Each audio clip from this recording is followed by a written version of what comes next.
بسم الله الرحمن الرحيم الحمد لله وحده والصلاة والسلام على من لا نبي بعده وبعد. Certains frères m'ont demandé de reprendre des cours en droit malikite, c'est-à-dire de continuer notre discussion autour du précis de fiqh malikite.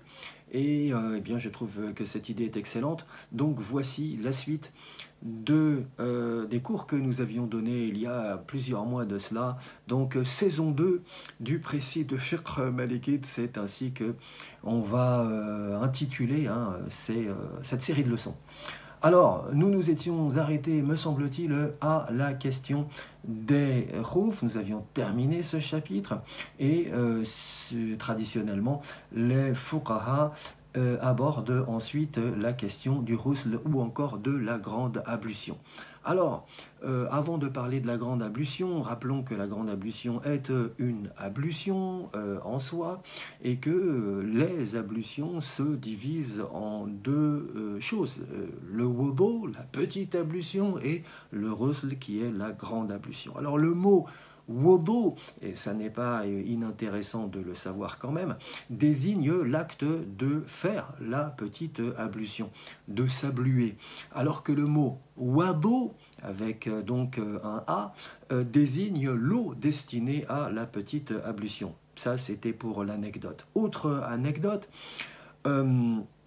c'est que étymologiquement, le mot wudu désigne l'éclat, la propreté. Alors que dans la terminologie de l'islam, donc finalement la désignation qu'on donne aujourd'hui au mot wudu de façon commune, eh bien il désigne ce mot, le mot wudu, le fait de purifier certains membres du corps avec de l'eau afin de lever l'interdit causé par l'état d'impureté mineure. Alors c'est un petit peu technique, mais c'est ça que ça veut dire, al-hadath, et rendre permis l'accomplissement des actes du culte.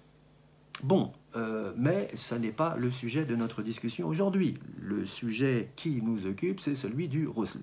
Le ghusl, donc, qu'est-ce que c'est? Le ghusl, déjà étymologiquement, alors, étymologiquement, on n'est pas d'accord sur le sens à donner à ce mot. Pour Ibn al-Arabi, eh bien, le mot ghusl désigne l'eau destinée à la grande ablution, alors que le mot ghusl, lui, désigne l'acte de faire la grande ablution, l'acte de faire al-ghusl. L'inverse finalement de ce qu'on avait vu avec la petite ablution. Cependant, dans Al-Dhakhira, le livre Al-Dhakhira, il est dit le mot ghusl désigne l'acte de faire le ghusl, alors que le mot ghusl, lui, désigne l'eau destinée à la grande ablution, selon l'avis le plus connu, et c'est finalement ce qu'il faut retenir ici, donc pour nos frères malikites et pour nos étudiants en sciences religieuses qui nous suivent, retenez finalement cela, le ghusl, c'est l'acte de faire la grande ablution, alors que le mot ghusl, lui, désigne l'eau destinée à la grande ablution. On s'est compris? Passons à la suite. La grande ablution trouve son fondement légal dans quoi? Dans, on s'en doute, le Coran, mais également dans la Sunna. Dans le Coran, le Seigneur nous dit, si vous êtes en état d'impureté majeure, alors faites la grande ablution. Wa in kuntum junuban fattahharu. Également dans le Coran, il t'interroge sur les menstrues. Dit c'est une affection, c'est un mal. Isolez les femmes en cours de menstruation, n'approchez les femmes qu'une fois purifiées. Une fois purifiées, c'est-à-dire une fois purifié par la grande ablution, par le ghusl. C'est ça qu'il faut entendre par ce terme. وَيَسْأَلُونَكَ عَنِ الْمَحِيضِ قُلْ هُوَ أَذًى فَاعْتَزِلُوا النِّسَاءَ فِي الْمَحِيضِ وَلَا تَقْرَبُوهُنَّ حَتَّى يطهرن فإذا تطهرن فأتوهن من حيث أمركم الله إن الله يحب التوابين ويحب المتطهرين. Également dans la sunna, autre fondement légal, autre preuve légale tirée des textes qui montrent que la grande ablution, le ghusl, est légitime, est fondée en religion. Il y a ce hadith dans lequel le prophète sallallahu alayhi wa sallam nous dit quand l'homme se place entre les bras et les jambes de la femme et qu'il y a introduction, la grande ablution, le ghusl, est rendu obligatoire pour l'un et l'autre d'ailleurs. Hein. Ce hadith est rapporté par Al-Bukhari d'après Abu Huraira. Maintenant, quel est le statut légal? Le statut légal, le hukm shara'i du ghusl.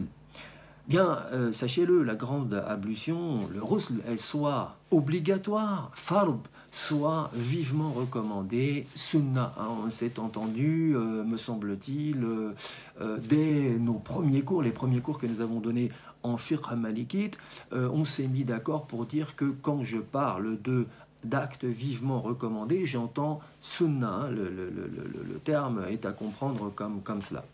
Alors, premièrement, quelles sont donc les causes qui rendent obligatoire la grande ablution?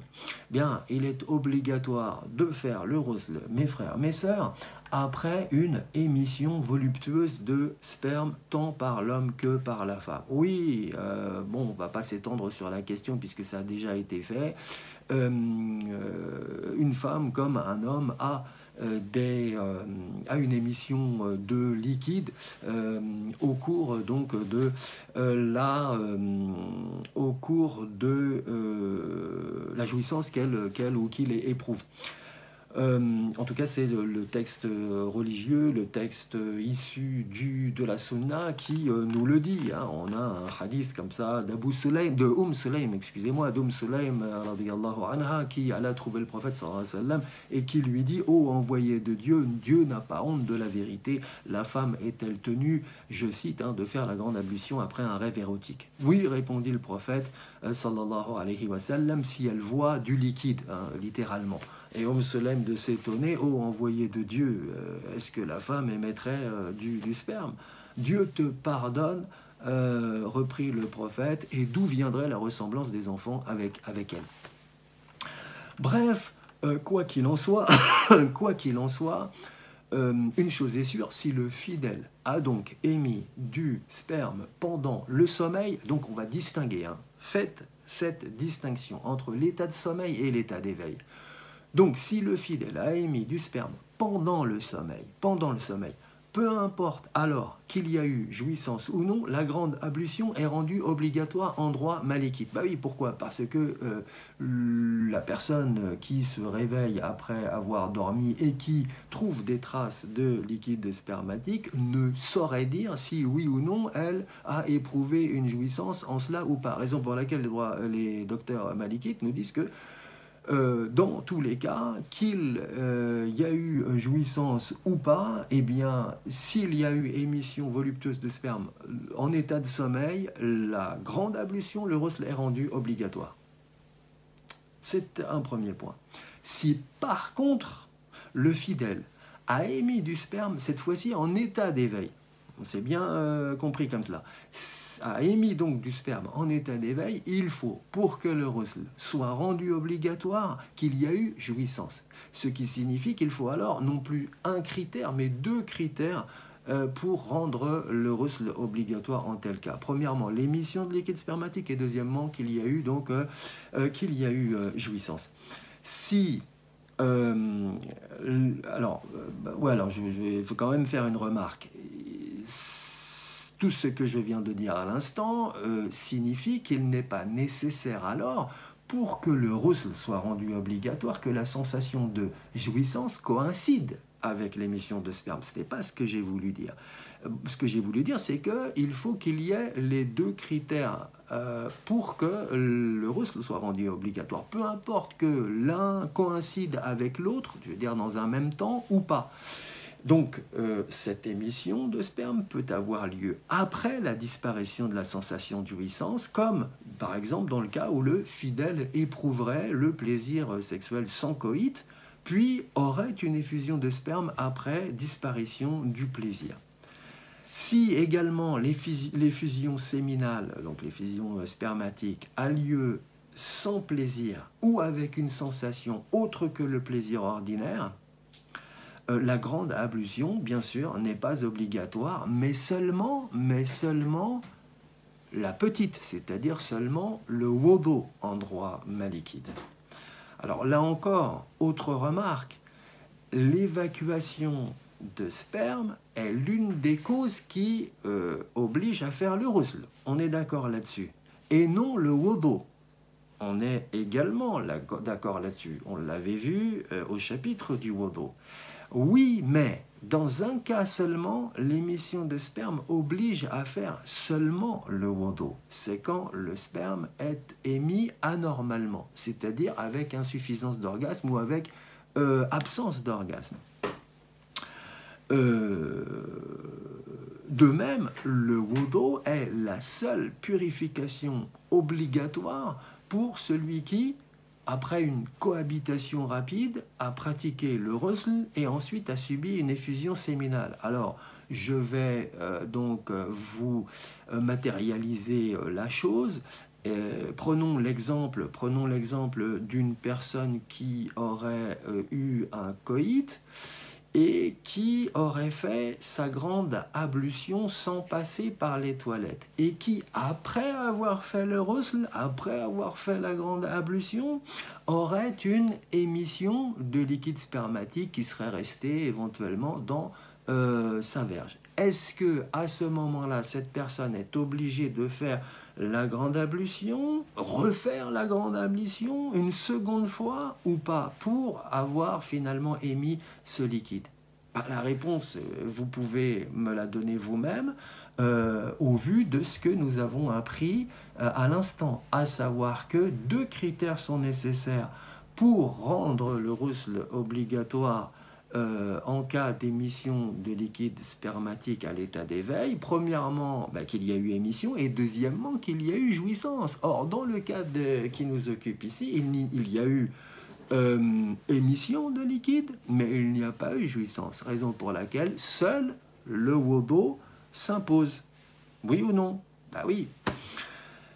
Bon, ça, c'est une première cause qui rend obligatoire le ghusl. Autre cause, l'intromission de la totalité du gland dans les parties sexuelles ou érotogènes de la femme. Alors, quelque part, on aurait pu éviter de parler de zones érotogènes, n'empêche, il en est malheureusement qui n'ont pas compris ces choses en religion, et donc il est nécessaire d'en parler. Allons-y. Quand je parle de parties sexuelles, je veux parler du vagin, et quand je veux parler de zones érotogènes, je veux parler de l'anus. Or, il est clair que le coït anal est strictement interdit en islam sunnite.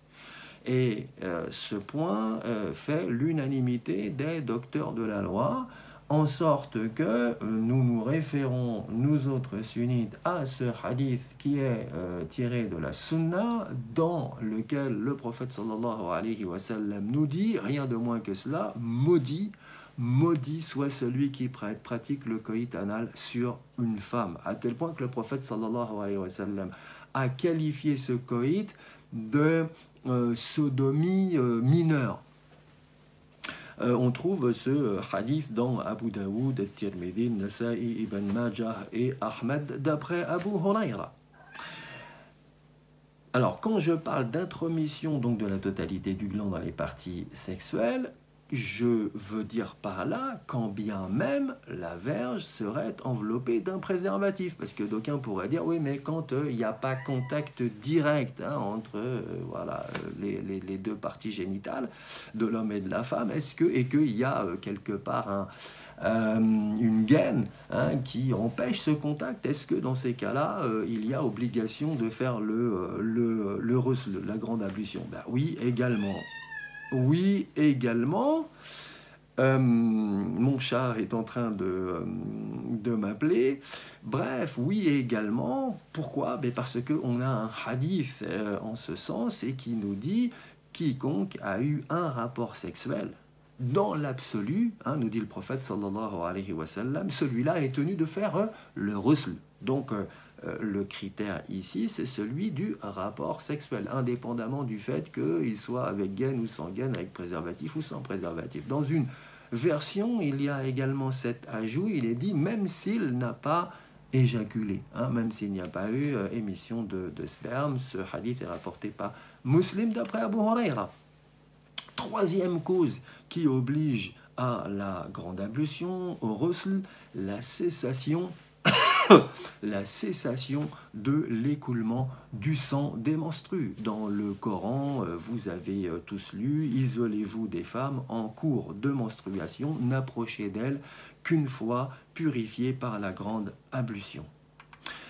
Alors, je fais cette remarque quand même, c'est que certains auteurs malikites comptent l'interruption des métroragies, l'istihada, hein, que vous distinguez des menstrues. Les menstrues sont une chose et les métroragies en sont une autre. Je veux dire, les métroragies, ce sont des pertes de sang que la femme a de façon anormale, parce qu'elle est malade. Donc, certains docteurs malikites comptent l'interruption des métroragies au nombre des causes qui rendent le ghusl obligatoire. Or, Malik, et c'est cela que l'on retiendra, a finalement adopté l'avis selon lequel le ghusl est seulement recommandé en tel cas, alors qu'au début, il estimait qu'elle n'avait pas le ghusl à faire. Hein, ça, c'est donc un point qui relève de la remarque annexe.